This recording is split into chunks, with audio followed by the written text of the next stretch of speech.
আমরা অনেক সময় বাংলাদেশের ইতিহাস নিয়ে কথা বলতে গিয়ে বলি ভারত সবচেয়ে বেশি মানে আমাদের ভারত স্বাধীন করে দিয়েছে। ভুললে চলবে না যে সোভিয়েত ইউনিয়ন কিন্তু সবচেয়ে বেশি অবদান রেখেছে বাংলাদেশ স্বাধীনতায়।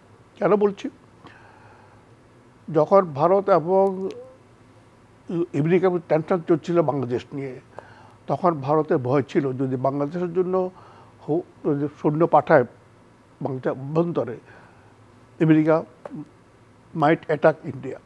তখন সোভিয়েত ইউনিয়নের সাথে ইন্ডিয়া একটা চুক্তি করে। সেই চুক্তি হলো যদি ভারত আক্রান্ত হয় ধরে নিতে হবে যেটা রাশিয়া আক্রান্ত হয়েছে, তেমনিভাবে এটা মিউচুয়াল এটা ডিফেন্স চুক্তি করেছে।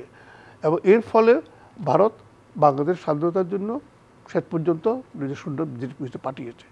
এবং দ্বিতীয়ত হলো তখন পাকিস্তান, চায়না এবং আমেরিকা চেষ্টা করেছিল একটা সিজ ফায়ার করে দেওয়ার জন্য। সিকিউরিটি কাউন্সিলের সিজ ফায়ার করে দিলে তা বাংলাদেশ আর স্বাধীন হয় না, কারণ স্থগিত হয়ে যাবে যুদ্ধ, তখন আর বাংলাদেশের লিবারেশন ওয়ার যেটা চলছে সেটা বন্ধ হয়ে যাবে।